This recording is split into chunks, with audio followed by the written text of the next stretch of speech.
ada upaya untuk mencoba apa yang dilakukan di Aceh itu kita lakukan di Papua. Nah, tapi hambatan yang pertama selalu yang kita rasakan di Papua itu selalu ke masa lalu. Kita berhenti dulu itu untuk sementara untuk memikirkan ke masa depan. Kalau kita duduk lalu kita berbicara masa lalu, ya tidak akan pernah ketemu. Jadi semua itu nanti kita susun.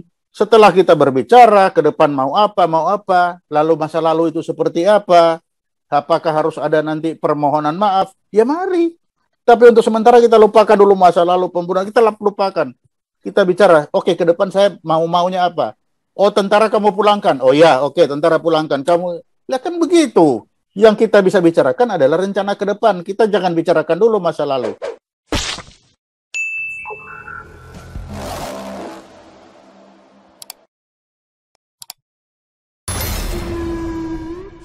Langsung ke Pak Ponto supaya jangan kelamaan. Silakan Pak Ponto. Ya. Iya. Jadi kan yang bicara tadi itu apakah bisa itu dianggap mewakili Indonesia? Kan tidak juga, Pak. Kan itu tidak bisa mewakili semua. Kalau itu ada di seperti itu juga saya kira tidak bisa mewakili Indonesia. Itu yang satu. Yang kedua, apakah pemanggilan kamu OPM itu sudah meyakini itu bahwa itu adalah bagian suatu rasis? Kan belum tentu. Ada budaya semakin dekat itu semakin kasar, semakin halus semakin jauh. Nah, kita tidak tahu yang bicara ini budaya apa. Kan seperti itu. Apalagi Indonesia ini kan budayanya banyak. Yang bicara itu orang mana, dia dari mana kan kita tidak tahu. Karena belum tentu dia panggil itu adalah rasis, bahwa itu adalah penghinaan. Ada, saat karya budaya itu makin dekat, dia akan makin kasar. Nah, itu yang satu, Pak. Kalau tadi Pak Pendeta itu, Pak, saya bisa mengerti ya, Pak, apa yang Bapak sampaikan. Aceh, Pak, saya ikut membuat perdamaian di Aceh itu saya ikut, mulai dari merancang. Jadi mimpi saya itu bagaimana saya bisa merancang di Papua. Apa yang pernah saya lakukan di Aceh itu bagaimana saya merancang di Papua. Nah, langkah pertama yang kita buat di Aceh itu kita lupakan dulu masa lalu. Mari kita ke depan itu apa yang mau kita buat. Karena kalau kita terperangkap dengan berbicara di masa lalu, ya masa lalu terus kita tidak pernah ke depan. Itu maksud saya seperti itu. Jadi kalau kita mau menyelesaikan ini, ya mari kita berhenti dulu lihat yang lalu. Kita bicara yang ke depan. Mau ke depan itu seperti apa? Kalau ada hal-hal seperti tadi, nanti mari kita buat nanti ada Komisi Kebenaran dan Rekonsiliasi itu KKR, kan bisa. Tapi sekarang ketika kita duduk, kita bercerita, kita bicara itu apa? Kita jangan bicara lagi kalau yang lalu yang nggak selesai. Kita mau bicara ke depan, nah ayo mari kita bicara ke depan. Maunya apa ke depan? Saya berani malam ini diajak Pak Paul duduk berani di sini. Kenapa? Karena saya punya mimpi. Apa yang pernah saya lakukan di Aceh, kenapa tidak bisa saya lakukan di Papua? Kan itu. Di Aceh sudah. Saya ikut mulai dari nol. Membuat MOU Helsinki itu dari nol saya buat. Kata-katanya itu dari nol. Kita mencari. Nah, berdasarkan benchmarking itu, kita mencoba. Saya kira waktu itu juga sudah ada upaya untuk mencoba apa yang dilakukan di Aceh itu kita lakukan di Papua. Nah, tapi hambatan yang pertama selalu yang kita rasakan di Papua itu selalu ke masa lalu. Nah, itulah yang saya bilang, mari kita berhenti, bukan stop, ingat, buang seperti Pak Markus bilang tadi, seperti hewan. Tidak. Kita berhenti dulu itu untuk sementara, untuk memikirkan ke masa depan. Baru kalau kita duduk lalu kita berbicara masa lalu, ya tidak akan pernah ketemu. Saya sependapat sekali, pembunuhan pendeta itu tidak benar, tidak ada yang benar itu. Itu pasti salah. Nah, mari kalau memang itu dianggap salah, kalau itu memang dianggap menyakiti, kita catat. Karena nanti kan ada Komisi Kebenaran dan Rekonsiliasi, KKR kan itu ada nanti. Jadi semua itu nanti kita susun. Setelah kita berbicara, ke depan mau apa, lalu masa lalu itu seperti apa, apakah harus ada nanti permohonan maaf, ya mari. Kita sepakati, kita duduk, kita berunding, kita catat, kita tulis. Nah, itu. Tapi kalau satu ngomong di sana, satu ngomong di sini, ya nggak ketemu. Nggak ketemu. Malam ini paling tidak kita tahu, oh ada seperti itulah. Kalau sudah seperti itu, lalu bagaimana? Maunya kita ke depan itu seperti apa? Kan begitu. Jadi itu sebenarnya Pak, semua itu menginginkan Papua ke depan itu baik, itu saja. Tidak ada orang yang menginginkan Papua itu tidak bagus, tidak ada.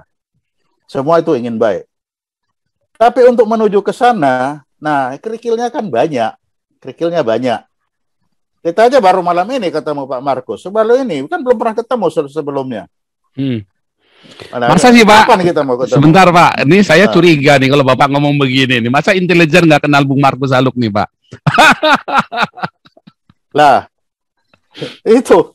Ya kan saya baru kali ini ketemu. Saya tidak pernah ketemu. Waktu nggak kenal saya juga. Karena Bung Markus Haluk ini di Eropa terkenal sekali loh Pak. Ya di sana, di sini saya tidak kenal. Baru kali ini. Oke. Jadi itu Pak Paul. Saya berani ketika Pak Paul ajak, ya itu karena saya ingin mencoba bagaimana saya bisa mengimplementasikan pengalaman saya ketika saya ikut dengan merancang MOU Helsinki. Bagaimana ini? Di mana? Apa perbedaannya itu? Ingat kemarin, kan saya sudah bilang, coba Pak Paul ngomong, Papua itu gimana? Oh ya coba, saya ingin tahu seperti apa sih? Ya. Seperti apa ini Pak? Karena kalau intelijen bilang tanpa intelijen dasar, ya kita tidak bisa kerja lah. Ini kan intelijen dasar semua. Ya ternyata mirip dengan apa yang saya temukan ketika saya mulai berbicara, awal sekali mulai berbicara dengan Paragam kan sama juga begini. Tapi untuk sementara kita lupakan dulu masa lalu pembunuhan, kita lupakan. Kita bicara, oke, ke depan saya maunya apa? Oh, tentara kamu pulangkan. Oh ya, oke, tentara pulangkan. Kamu, ya kan begitu. Tidak langsung seperti ini, oh tentara banyak begini. Begitu itu di-blame lah. Kalau kita ketemu tidak bisa membicarakan hal-hal yang bisa dibicarakan kan susah. Saya ingat Pak Victor Kaisepo, ketemu saya di Belanda. Bilang, Bapak dari government, saya dari Pro Merdeka. Lalu bagaimana? Lah mari kita bicara apa yang bisa kita bicarakan dulu. Kalau kita sudah ketemu, tidak ada yang bisa dibicarakan, ya percuma kita ketemu. Minimal ketika ketemu, ada hal yang bisa dibicarakan. Mari kita bicarakan dulu apa yang kita bicarakan. Nah itu yang maksud saya itu. Yang kita bisa bicarakan adalah rencana ke depan. Kita jangan bicarakan dulu masa lalu. Kalau kita bicara masa lalu, nanti dua-dua punya hal yang nggak enak di situ. Ya kita tidak akan pernah ketemu. Nah supaya kita bisa ketemu, ya mari kita merancang ke depan itu seperti apa. Itu baru kita bisa ketemu. Nanti kalau rancangan ke depan ini sudah bagus, sudah kita sepakati, lalu masa lalu ini kita apain? Supaya tidak menjadi setadi apakah perlu minta maaf, kalau minta maaf siapa yang harus minta maaf, kan itu perlu diatur. Ya tidak mungkin masa saya yang suruh minta maaf, saya tidak tahu itu ada pembunuhan sih baca, tapi siapa yang bunuh, apakah ia dibunuh, apa terbunuh, kan saya tidak ngerti apa. Saya minta maaf, siapa kamu kok bisa mewakili pemerintah, kan kita tahu diri juga. Tapi kehadiran di sini paling tidak itu barangkali dengan bicara ini kita ketemukan, oh iya, dengan pengalaman saya pernah berbuat di Aceh, kenapa saya tidak bisa berbuat ke Papua? Kan itu. Nah, apa yang kalau Bapak kena tanya kenapa judul bukunya itu jangan lepas Papua? Dulu ada pertanyaan, kok kenapa judulnya itu? Karena banyak perbuatan, sebenarnya perbuatan itu sedang melepas Papua. Oh. Itu sebenarnya.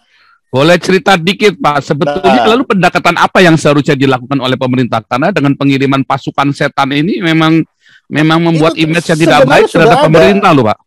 Nah, sebenarnya tadi kan sudah ada, mari kita bicara dulu, apa sih kita bicara? Bicara dulu, sependapat saya tadi kita bicara, kita dialog, benar, setuju. Mari kita dialog ini. Nah, tapi lagi tadi, apa yang kita dialogkan? Mari kita susun dulu. Ini memang harus dirancang, harus diatur dengan baik. Bagaimana dialog, siapa yang dialog, siapa mewakili siapa. Memang itu yang terjadi di Aceh kan begitu, dan itu pun butuh waktu. Itu butuh ada trust, harus yang dipercaya siapa. Itu. Kita bicara dulu siapa. Kalau sudah ketemu, sudah tidak saling mempercayai, ya percuma, kita nggak akan pernah bisa ngomong. Itu. Tapi kalau tadi dibilang kita dialog, benar, sependapat saya. Mari kita bicara dulu. Kita bicara apa? pengiriman tentara ke sana kan bukan untuk menjajah orang Papua, tapi untuk apa? Ada yang kita lihat diduga bagaimana Brigjen mati terbunuh loh. Nah, coba. Itu ada berapa? Kan itu. Nah, di sinilah mari kita bicara. Apa? Di Aceh bisa kok kita bicara seperti itu. Oke, enggak usah banyak-banyak tentara ya, kita pulang. Oke, kalau kamu pulang, kita kasih apa? Ini kan ada. Kalau Aceh bisa, kenapa di Papua nggak bisa? Seharusnya bisa.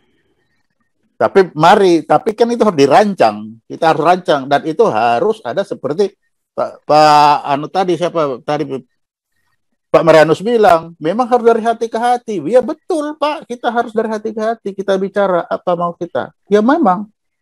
Dan itu pengalaman saya di Aceh seperti itu. Kita dialog. Kita bersandar mulai dari Aceh itu apa mulainya? Mulai dengan undang-undang otonomi khusus. Oh ya apa? Itu apa maksudnya? Bagaimana itu?